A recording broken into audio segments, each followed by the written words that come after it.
Hello everyone, this is Rethabile Konopo from Botswana. I'll be your co-host. Welcome to the Food Design Conference.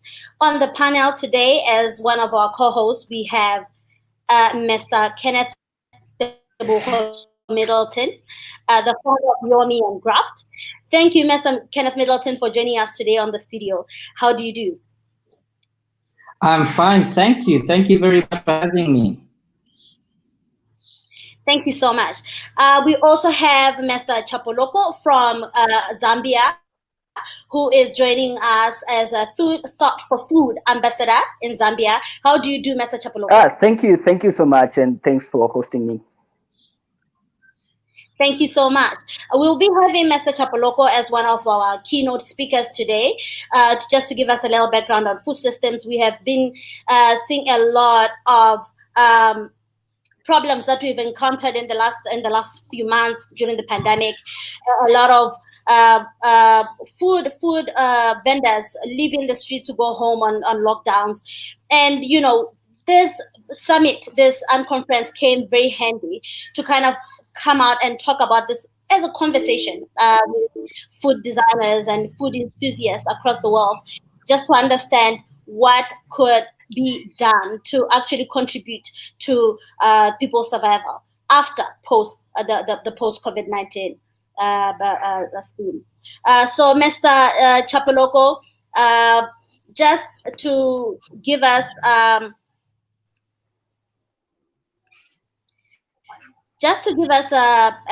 little presentation, would you like to start off? Okay, yeah, just give me. I'm trying to open my slides here.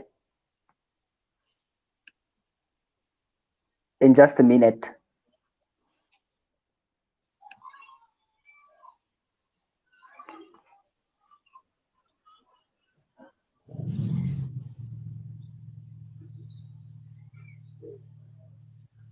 Is it opening? Yes, Mr. Chapoloko, you can now start. All right. Okay. Thank you so much. My name is David Chapoloko from Zambia. It is so sad that I want my slides so that we can be able to follow through, but due to some technical failures, we'll be unable to do that. So what I'm going to do is that right now I'm going to introduce myself in this platform. My name's David Chapoloko. Like I said, I come from the country called Zambia. I'm an environmentalist and a climate. What I do is that currently I'm running about 3 organizations. One of them is an NGO called Passion for Greens, in which we try to use our advocacy to provide solutions to climate change, in agriculture, food production, as well as forest protection. NGO where the NGO that I'm running is Art for Climate Zambia. By the way, I am a creative myself. I do some bit of art, and so what I do at Art for Climate is that I try to use my creativity to provide solutions to the environment. So right now we have about some sculptures and other visual arts that we make, and we are trying to use them. We are recycling litter to make those things, various arts that we are coming up. Not only that, we are recycling litter to do some boards like desks and other products. Apart from Art for Climate Zambia, I also am the CEO for a company that is called Nature Safe Technology Solutions, in which we are using latest technologies to solve some food problems. And so among the things that we do at Safe Nature Tech is that we are using these technologies to technologies like artificial intelligence, virtual reality, and not only that, we are also using hydroponic technology to see how we can use them in conservation initiatives. And not only that, we are using such technologies to improve agriculture productivity. But later on in the presentation, I will be kind enough to tell you about how we, to solve the problem of food. But what is at stake right now, what we want to discuss right now is that I'm going to present to you about food, a topic of food waste, which I'm sure on this platform most of us might be aware of, and some might not be. The topic that I want to present at this point in time. So you bear with me. I'll be trying to look on the camera as well as use the slides that I have here that I prepared. Unfortunately, like I said, we did not manage to get through. However, we are going to start the lesson. And so I hope you'll be so attentive to see how, first and foremost, we are going to look at what is food waste. And not only that, we are going to look at some amazing facts that you may not be aware of that are happening with regards to the issue of um, food waste. And I'm going to give you a few hints that we can use in order to combat this issue of food waste. And finally, I'm going to share from my perspective how we are using such technologies, to solve the issue of food waste. So, ladies and gentlemen, to start with, in our presentation about food waste, um, firstly and foremost, what is food waste? Food waste is the waste or loss of food. I'm sure we've been to the eating places, to supermarket. We are able to buy food, and not only that, even in our homes where we're staying, there's excess food that we do not eat after we prepare the food, and small problem, but it is a big problem out there because this issue of food waste has got significance that it plays, to the damaging of our ecosystem and the planet at large. So this food waste, it happens in a lot of ways. It can occur, in the process of food production, in the process of food processing, in retail, or at consumption level. All these levels, we find that degree at which we are able to lose the food that we are able to process. And about food waste, speaking of which, I'd love to share with you some amazing facts that you didn't know about that could lead to why are we even talking about this issue of food waste. Did you know that about 1.3 billion tons of food is wasted each year? From the kitchens, from the supermarkets, from anywhere, we are able to lose about that amount of food. About 1.3 billion tons of food is being wasted from that, what we see as a little waste. And not only that, that 1.3 billion is sufficient to feed about 2 billion population of people out of the 7.6 billion that we currently have as the total population.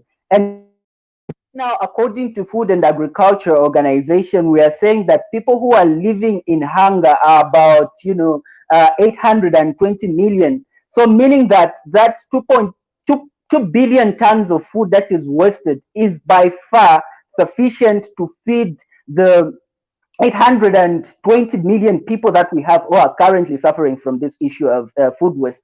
And not only that, food waste is responsible. Did you know that food waste is responsible for 6% of global greenhouse emission? So we are looking at the issues of climate change, and we are saying that greenhouse gases are one of the contributors to the issues of climate change. But did we know that among those greenhouse gases that are damaging, our ecosystem, 6% of them is coming from the food that we waste from our kitchen and from our restaurants. And not only that, food waste has a footprint of 1.4 billion hectares, close to 30% of the world's agricultural land area. So we are saying that about 30%, imagine each year we do agriculture, and out of the 100% of agriculture that is being done, 30% of the agriculture just goes to waste, and we are only able to utilize about 70% of that, which is a huge loss. The amount of food lost or wasted costs about 2.6 trillion US dollars annually. Now, when you look at 2.6 trillion US dollars worth of food that we waste annually, that is equivalent to the seventh biggest economy that we have, which is France. So this thing, little and trivial it may seem, it is a big problem, and that is why I would love to share with you, in the interest of time, what we can do to reduce this issue of food waste. Obviously, there are those basics of people waste the food because they buy more than they can eat. All right, and that is a problem. And not only that, we don't know ways in which we can preserve some food, or sometimes the food waste can happen while we are trying to process or produce the food. We are trying to remove those excess, trying to make our dish look nicely. So we have to peel, we have to do whatever we can in order to have the food, delivered to the people. But I would love to share with you what me and my organizations are doing with regards to this issue of food waste. So what we are doing is, one, at Self Nature Tech Solutions, what we are trying to do is that we are trying to come up with bio energies, to see how people can be able to access, and not only that, can be able to make the food, convert it into energy that they can use in the kitchens and so forth. Not only that, at For Climate Zambia, what we are doing is we are educating people to learn how to sort their litter. So when they sort their litter, the biodegradable ones they can use for their compost, and then we are getting the litter, which includes plastic and paper, which we are using in our recycling. And finally, at Passion for Greens, what we are doing, we're trying to lobby with the government for a deliberate policy that we allow people to pay, to be charged on the extra food that they produce, or which they do not eat when they go to the restaurant.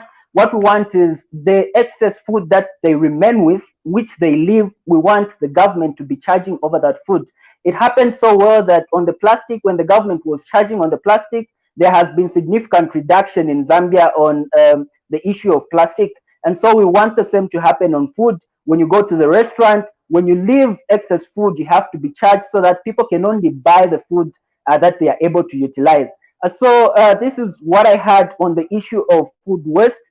I hope and trust that we can pick one or two things and take this matter as serious as it is. And sorry, I couldn't beam my slides for my contacts and everything, but thank you so much to the organizers for this wonderful opportunity. And I think this is all that I had for the opening session of our discussion for today. Thank you so much.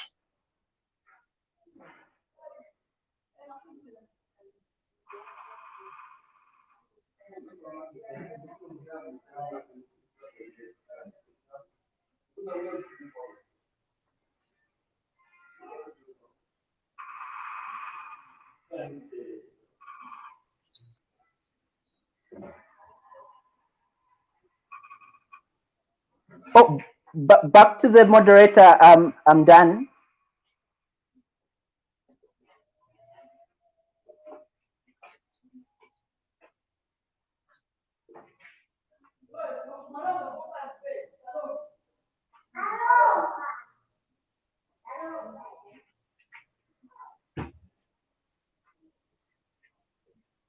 Hello.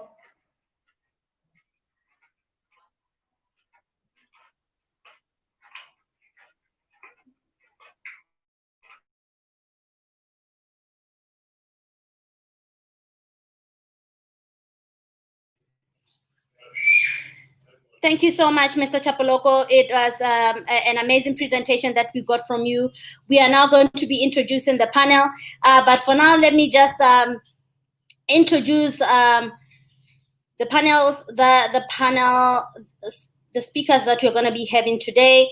We'll be having Miss Lebogang Mono, one of the panel that we have. We will also be having Miss Umpelege Morosile. She's one of the panel that they will introduce themselves, and we will get to know what they're doing. And we will also be having Meku Topuduhudu, who also is one of the panelists, and Michelle Petlet now just joined us on the screen right now. And we hope that we will be able to learn a lot from our our panelists. Just for now, Lebo, would you like to introduce yourself and tell the world what you do? Hi guys. I hope you can hear me. Rethabile, can you hear me? Okay.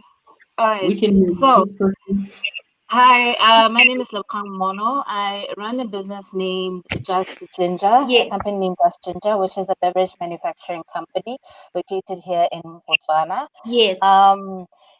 So Just Ginger not only produces beverages, yes, we can hear you. Khemere.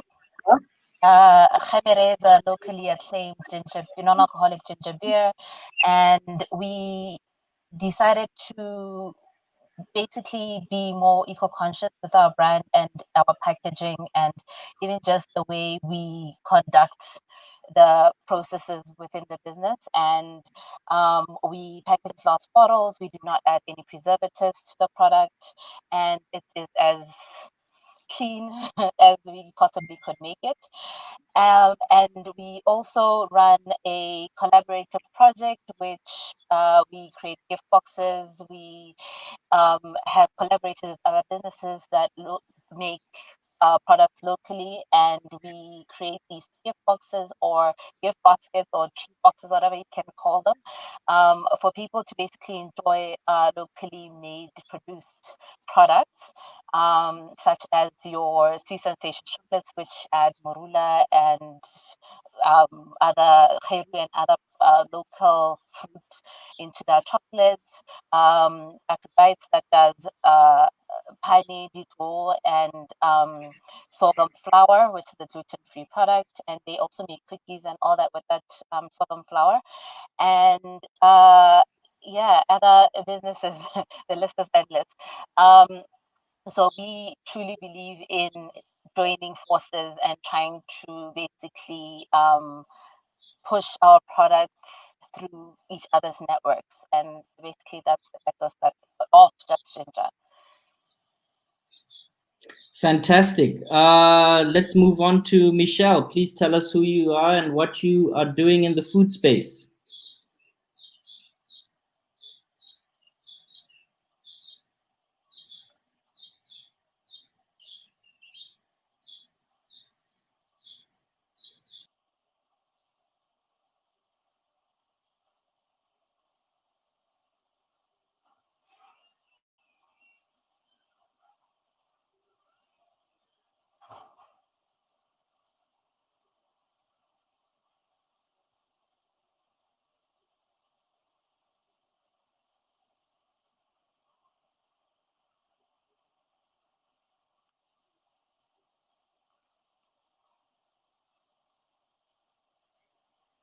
Thank you so much, Leo, for that. Michelle, would you like to tell the world what you do?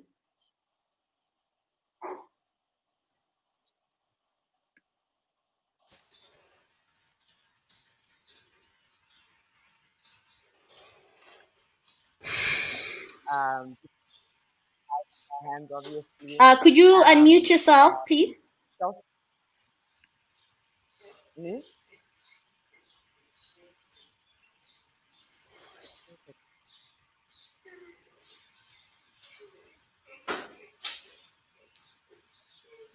But I'm not on mute. Michelle?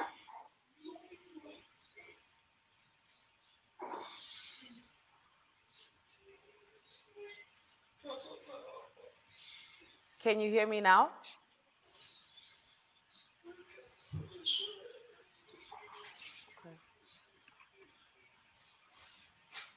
Okay. Can you hear me now?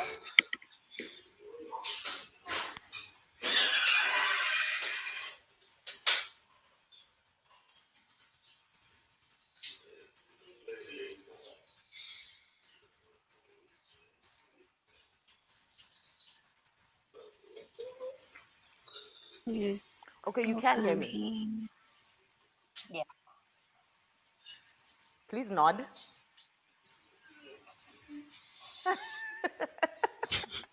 Okay, fine. So I'll start from the beginning, right? My name is Michelle Petle. I'm an experiential marketing and events concierge. How I find myself in the food space. Nope, we can't hear you.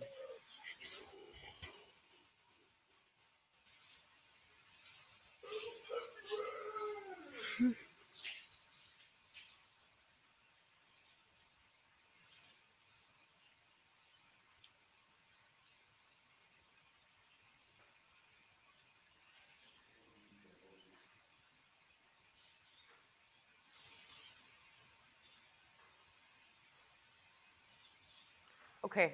I think you heard the first bit that I'm an experiential marketing and events concierge. And how I find myself in the food space Michelle, was during the first your lockdown. mic was a little bit muted from there. Would you like to just pitch in and give us a little bit of a background on what you do? Okay, I'm gonna remove these. Does this help? Yeah. Okay. So during the first lockdown, I turned to the kitchen and fitness to, find something to do and blow off steam and just woosa type thing because, being locked down was really challenging.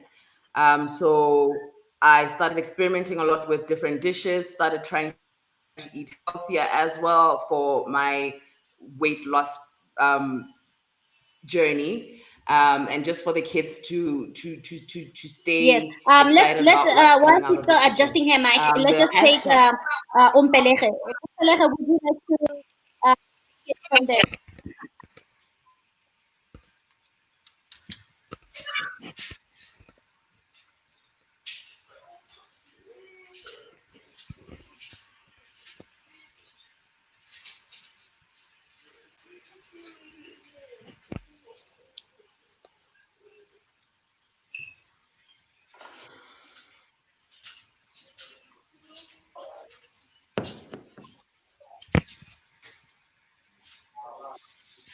Good morning, everyone. Uh, can you hear me?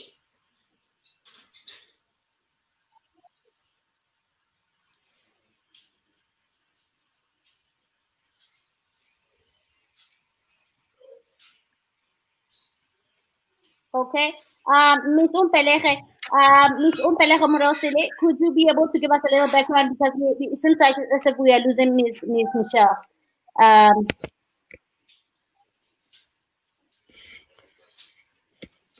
Good morning, everyone. My name is Umpele Komoroselo. Commonly known by the name Chef Kathy.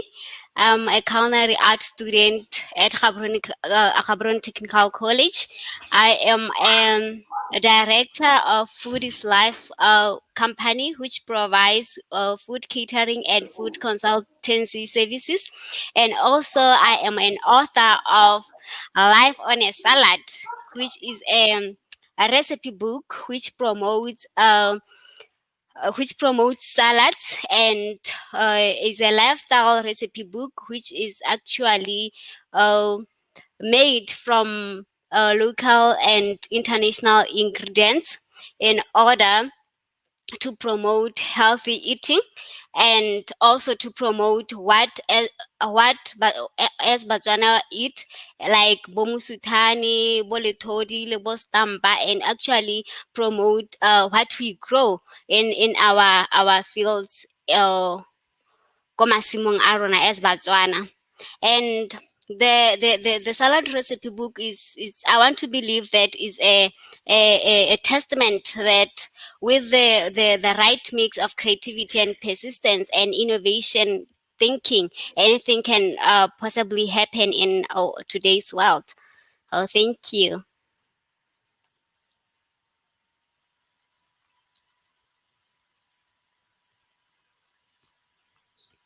Okay, thank you.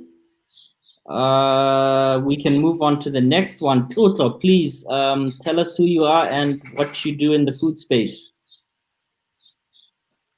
Hello, my name is Toto Puduhudu. I'm the founder of Healthy Delights.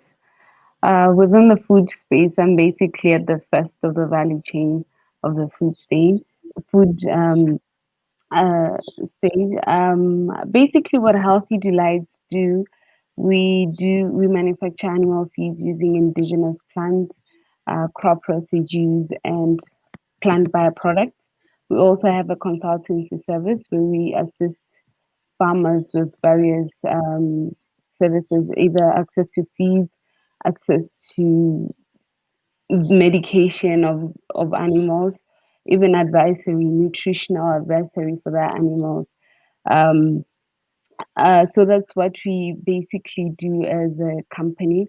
In the food space, Healthy Delight started off 4 years ago, selling healthy breakfast or healthy food. We are trying to also promote our local cuisines as farmers who plow sometimes do not know where to take some of the produces. So we're buying what they produce and cooking it for people to enjoy. That's where we started. But from there, we just took the other pathway to do animal feeds. Yeah, that's what we do as a company. Fantastic. I'm not sure if Michelle got a chance to finish. Did you?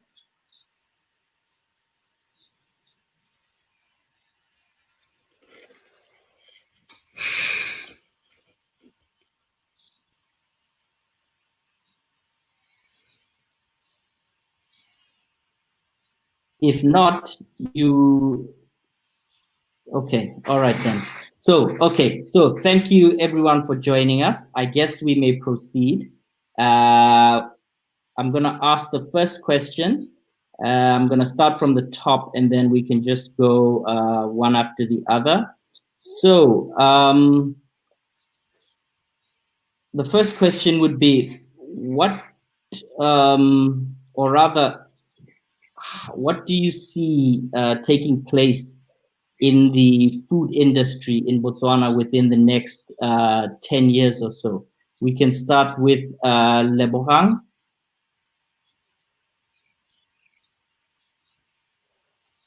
Okay, judging from what's already happening now, a lot of us, I think, are going back to basics. We're looking back to what we or our forefathers used to enjoy eating, and I think a lot of people are now looking at healthier alternatives to what we've been eating all these years. So less processed foods, more indigenous foods, and a lot of people are going back to farming, thank goodness. So I think we're going to keep seeing a lot more of that. So innovative ways to basically use all the indigenous foods that we grew up with. And just, yeah, I actually see us actually getting into the global market with that, hopefully.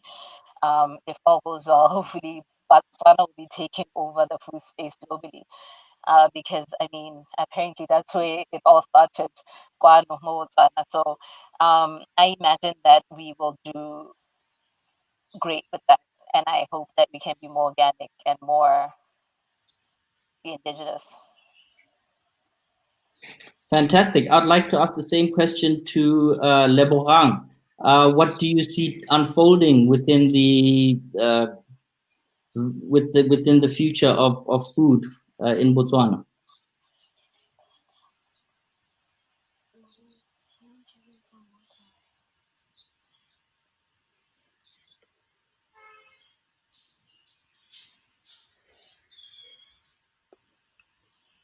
Oops, sorry. I meant let's move on to Michelle. Sorry, forgive me. Michelle, what do you see unfolding in the next 10 years in Botswana? I think Lebo really did sum it up. I think that as Botswana will be more self-sufficient, I mean, we've started to do so. And again, I think COVID and all the lockdowns and things not being able to come through the borders so easily has fast tracked that that mindset of let's push a BW and have everything be local and do it ourselves, and look towards now exporting instead of importing everything. Great. Same question to you, Umpelere. What do you see unfolding? I think in the next 10 years to come, in food we'll see different things that we've never tasted before in Botswana, as there will be more flavors introduced into the food industry, because Botswana now, they are being creative. They create their own new products, and I can assure you that in the next 10 years we'll be having less meat, or free meat burgers, maybe made with lethodi, or what I can say called lentils, made out of from lentils with maybe 100% protein that are equivalent to the meat. And I can see that maybe we'll be having ice creams that doesn't melt in a hot weather, made from our indigenous ingredients. That's what I can say. We are actually growing, and we are trying by all means to be sustainable and to produce our own things. Back on those days, giving you an example, we known Musutani as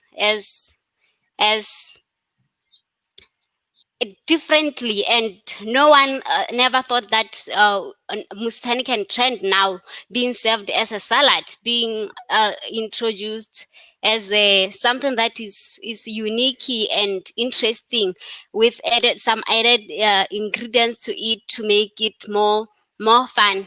And no one thought that we can actually produce body sorghum flour. And with what is happening right now, in 10 years to come, Botswana will be big. There will be new flavors introduced to the food industry.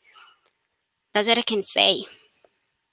Great. Tlotlo, what do you see unfolding in the next 10 years or so in the food industry?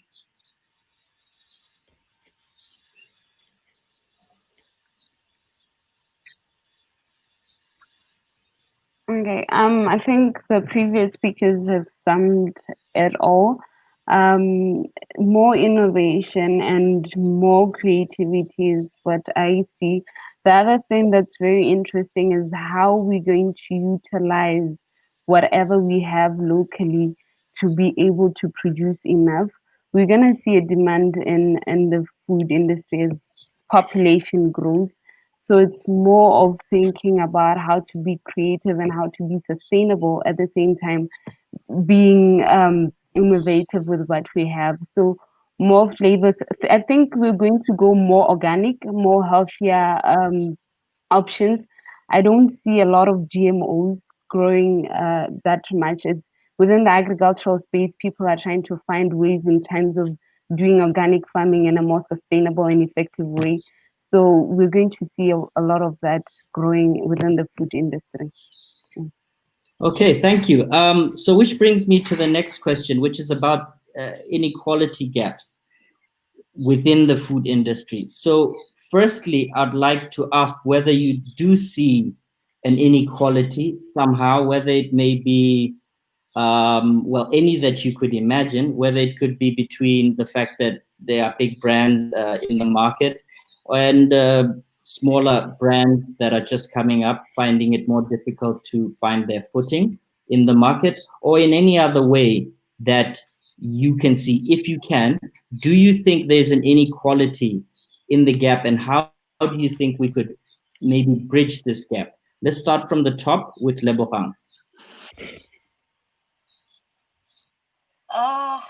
Of course, there's an inequality. I think, just like every industry, you tend to see a lot less women, for example, a lot less youth. It's very difficult to break into most markets, especially when you own a company that's a youth-owned business. If you don't have the right kind of funding, if you like, it is, yeah, the inequality is vast, if you ask me. And I think starting any business in agriculture or food, agriculture is a little better, but when it comes to food processing, it's capital intensive, and it's very difficult for people to kind of buy into a new innovative idea. When I say people, I mean investors, or banks or what have you. So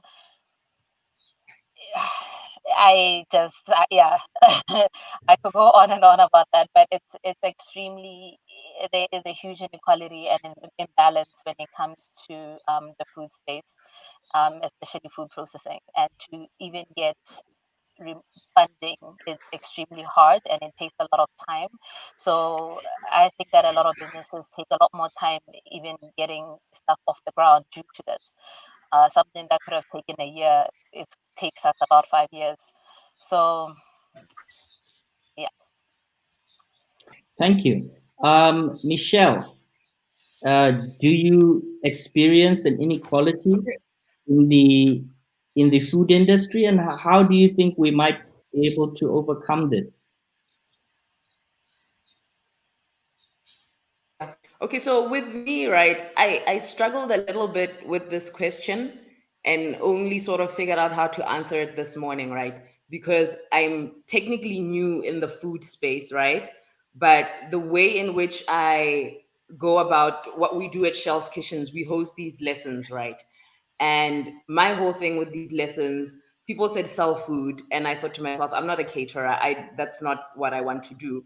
But you know what's embedded in me and in Asteris, what we do is personal development, go across board through everything that we do with all of our events. So I figured, how do I bring personal development to food, right? And I thought if we could host lessons and have people come in and empower themselves. There's a lot of ladies that have been attending, but you know, this is open to everybody.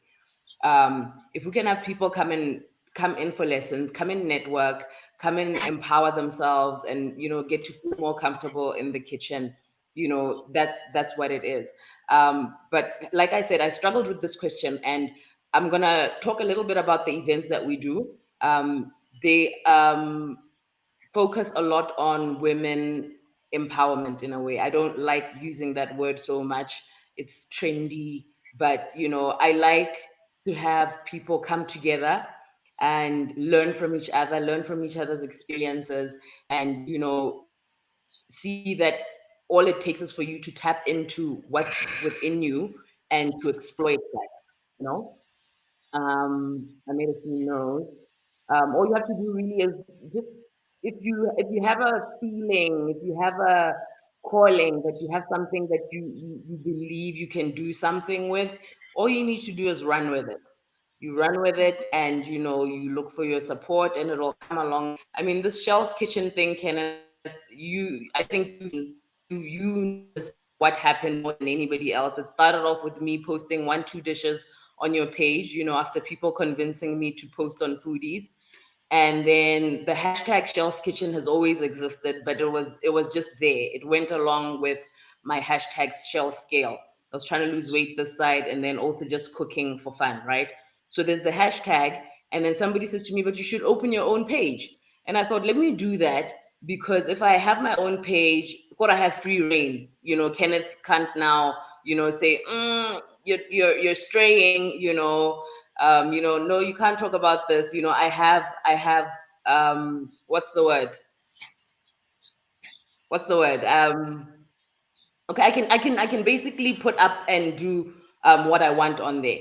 And from there, you know, lessons were born. And now we're hosting such sessions every weekend, every Saturday. I've got one happening later.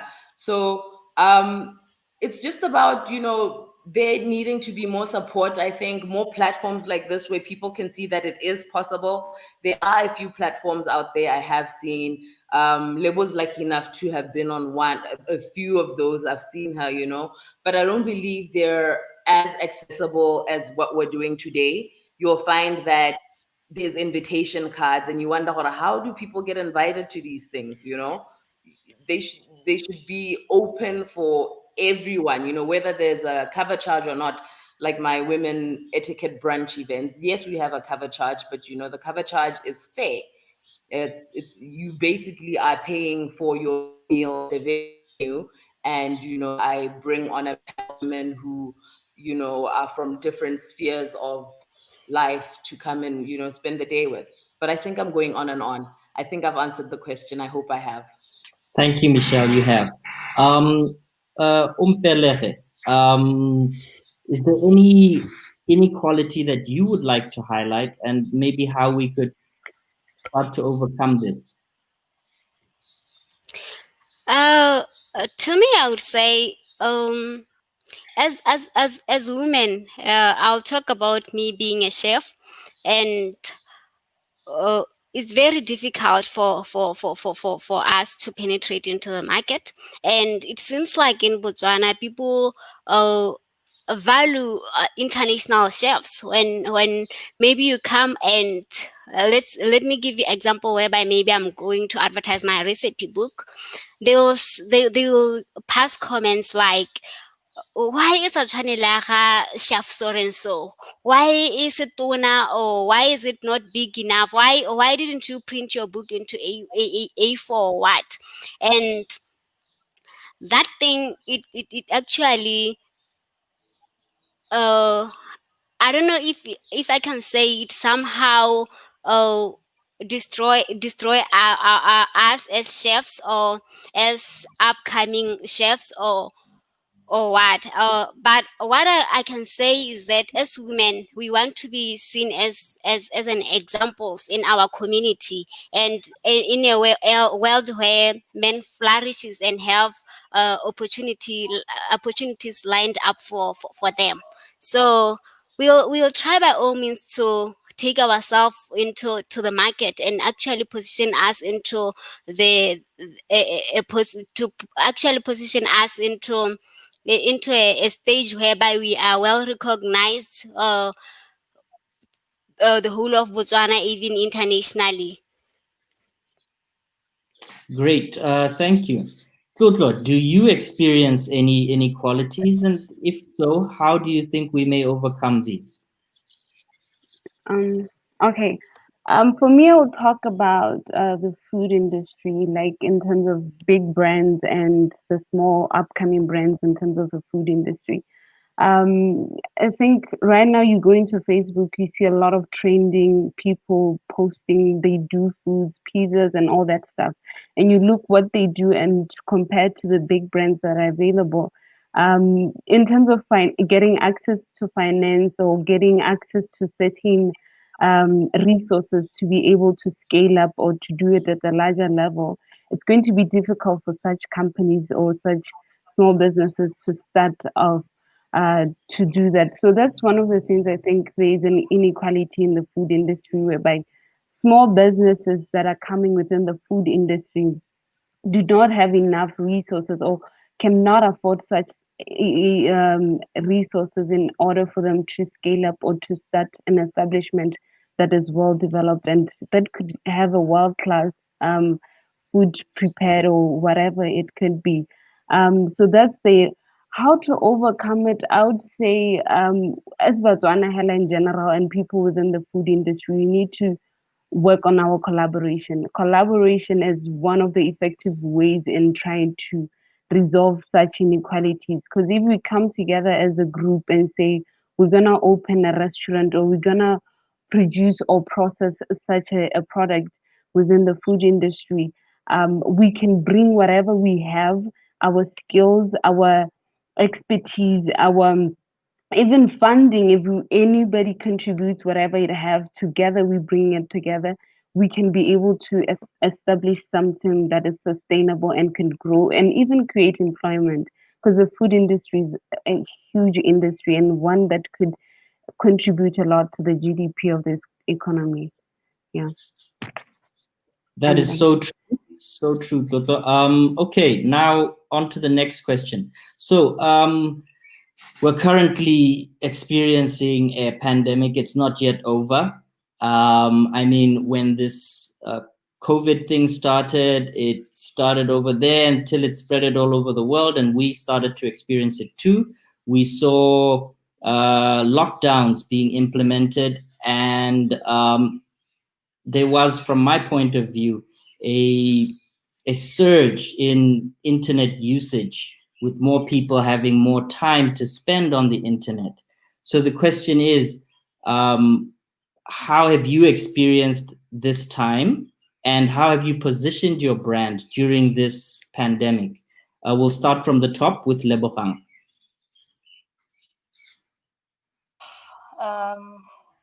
Yeah, this pandemic has hit, I think, all of us really negatively, yes, but I think it's also important to see the silver lining in every situation. So during this time, because I think I had a lot of time on my hands, I then, well, the brand, we have come up with basically one new product we have been working on for a while, which is the low sugar product, Kgemere. And then when we saw that we can't do events anymore, we can't bring the Kgemere cocktails to the people anymore, and everyone kept on asking, we miss them. Is it possible for you to make a jar or something for me? We had to sit and see how we can come up with that product, but in a packaged manner, where we can actually sell it in stores and all that, but still having the same qualities of our Kgemere cocktail, which is to use fresh fruit and herbs and mix that with Kgemere, throw in some alcohol, and that's how the cocktail looks. It looks very fresh and different. So we basically had to then sit and do a lot of R&D, and once again we had time to do that, and came up with a small line of Kgemere cocktails, packaged ready to drink cocktails, which is something different to come out of Botswana, I think. So the pandemic for me has given me time to reflect on where I want the business to go and how big I want to go. And we started talking about, like, seriously sitting and figuring out how to export and how to scale and talking to the right people. So it has been negative, but on the plus side, it has opened a few doors, I hope, and hopefully we can see Just Ginger just growing a bit more from this experience. So yeah, I don't want to look at anything as a negative. It has been negative. We've lost people. I've had to cut down on my staff complement, but at the end of the day, hopefully we can see some growth at the end of this situation. Yes, indeed. So like Lebogang is saying, there's negatives and there's a few positives here and there. Michelle, how have you positioned your brand during this pandemic?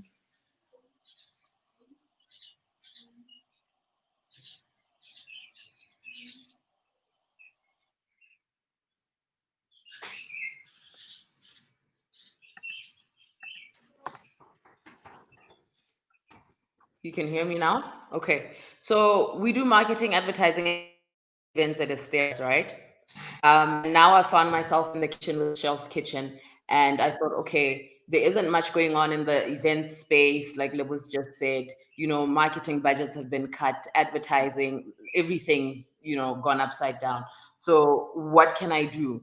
And I decided, okay, if I'm in the kitchen anyway, so let me talk to food brands and see about advertising food brands. And we also then discovered programmatic advertising. Everybody was online more than ever before, so programmatic advertising was the perfect solution to offer a lot of our brands. So we started doing that, and yeah, basically that's what I did. I just decided that you need to find a solution. You can't be stuck in your old ways of, oh, there's no events, what are we going to do, there's no this. We need to move forward with the times. Technology is here for us to take advantage of, and that's what it is. Fantastic.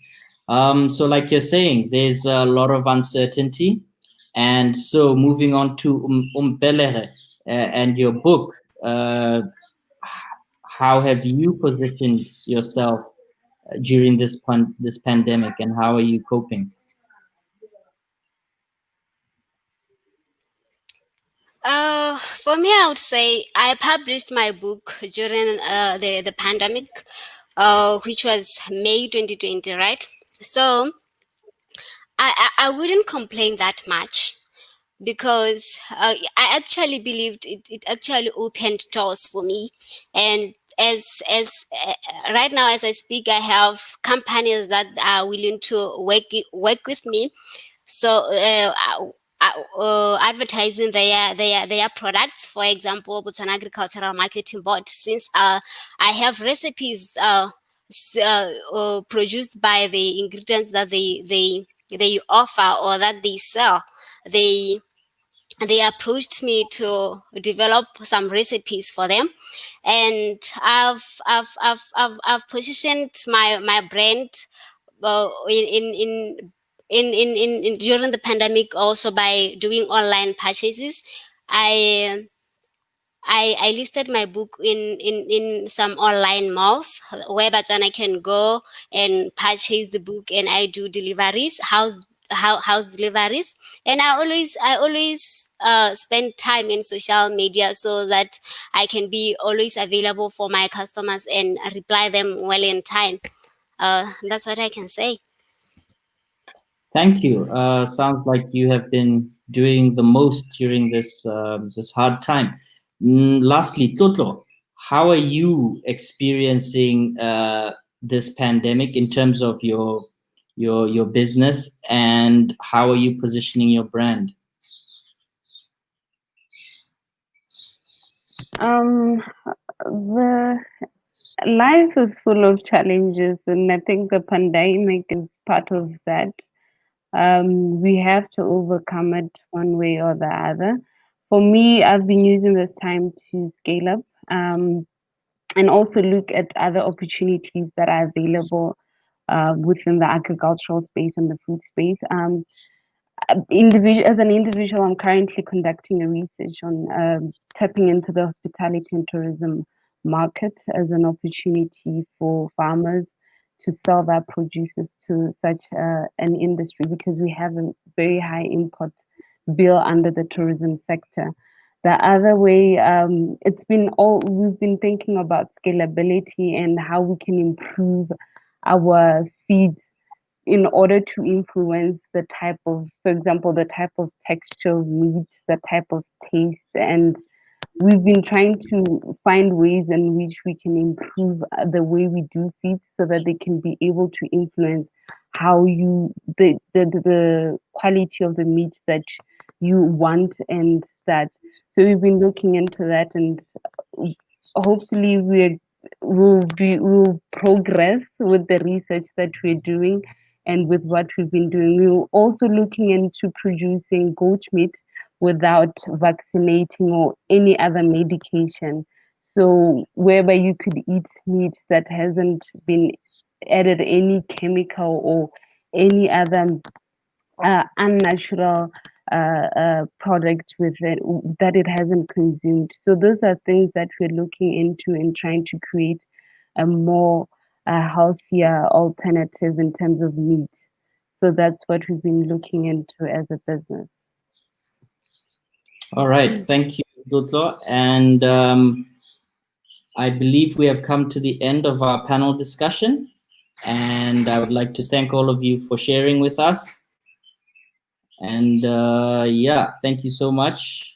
I suppose we shall be moving on to the next segment.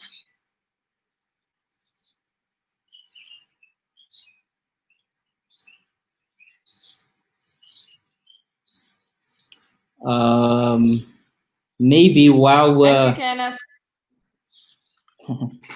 maybe while we're waiting, if there's time for one more question, I will throw that in. Food. Why don't you tell us a little something? Why don't I tell you a little something? You want to ask me a question? Hey, I got to learn. You encourage us. Say something. Yeah, well, I'm really excited about what's going on in the food in Botswana. I mean, opportunities are endless. I think in terms of the inequalities, we will see these breaking down as more people enter into the market. I mean, there are disadvantages, but at the same time, there are a few advantages of being local. I mean, if a product is going to come from all the way in another country coming over here, there should be a way to compete with that at some point. It may be tough, but I do believe that because culture plays a big part in food, there's a lot of stuff that are still yet to be explored in terms of bringing our culture into food, our experiences growing up, and the things that we've been used to. And it's just endless. I'm just so excited and looking so much forward to all the things that will be coming up. But if we still have time, let me ask one more question. Do you guys think that our culture is well represented in the foodscape, whether it's the products or the books or the whatnots?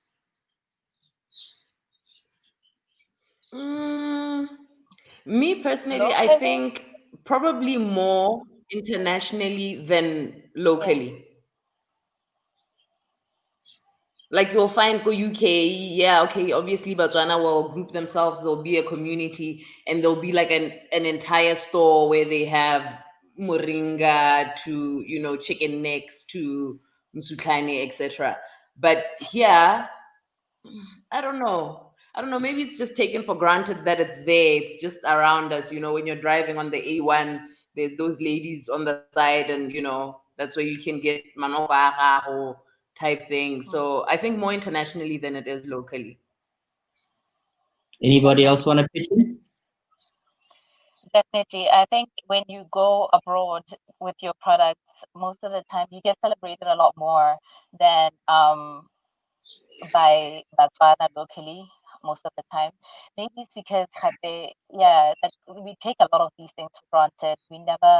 You don't even think you can take Musuklani out of the country. Like when you grow up here and you live with it, I think it's very difficult for you to see it like exporting before, for example. So yeah, I think that's what we need to do better. We need to celebrate our own products better. Yes, that's 100% true. And I think we'll get there. I have hope. I have so much hope. Yeah. No, we're getting there. Like, But I think Emma? I think Brand Botswana is trying. I think Brand Botswana is trying to take Botswana products out internationally, because every day they host they host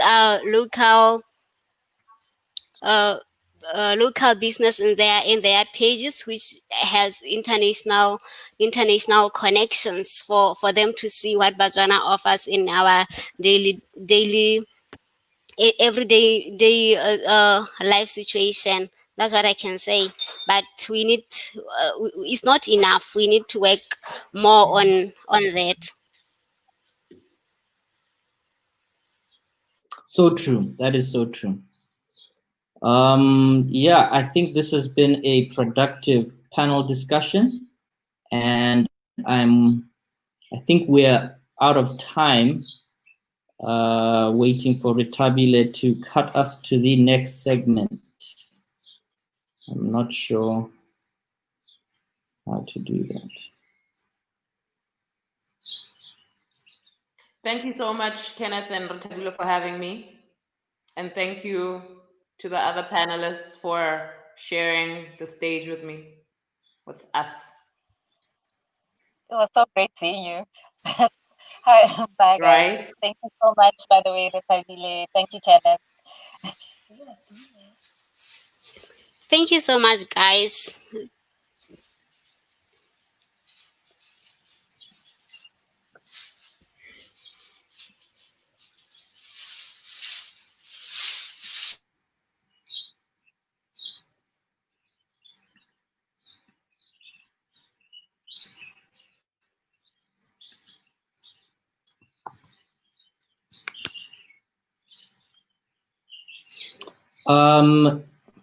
Well, I know we've all said our goodbyes and our thank yous, but if it looks like we still have a bit more time, does anybody have anything else that they would like to say? Actually, looks like Rethabile is coming in.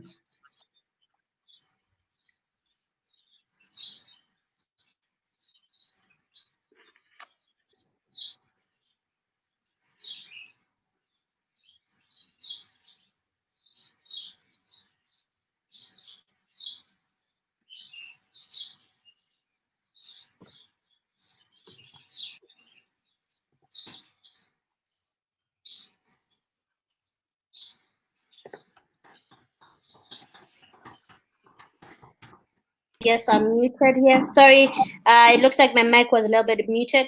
Thank you so much, Kenny. It was amazing to have you as a moderator and with an amazing panel. There's a lot that obviously has been said today regarding culture, regarding access. Access also actually is very important. How we access food has been the key role player in our industries, and we advocacy as well in terms of how food can be accessed should be a key player in our industry. We see a lot of back and forth from stakeholders in terms of poverty eradication. How do we then eradicate hunger? That those are some of the things that we foresee happening post COVID-19, because that will be important in terms of how we leverage technology to be able to get the food to the people. We see people using social media to food eat, actually, to be able to appreciate food through media, social media platform. We see food art on food art in Instagram, and those are some of the important things that we need also to be able to look into and appreciate with what the economy is bringing to us.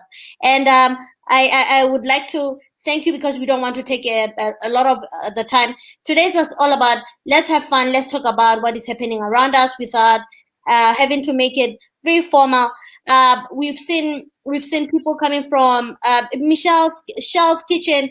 She spoke about how she actually got motivation from social media and how it can be about culture is very important. We see the khemere from Lebogang that she has made, actually be motivated by what she already grew up seeing happening around her. Khemere. Oops. We have lost Rethabile. I think you should keep talking, Kenneth. Okay. Well, I don't know. I was going to ask one more question, but we were going to close off. So I was just going to ask, let me open my questions here.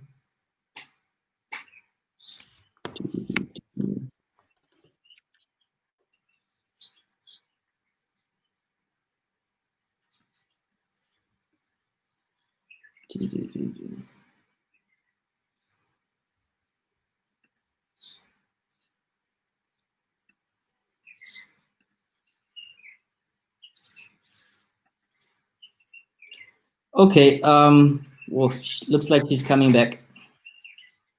Yes.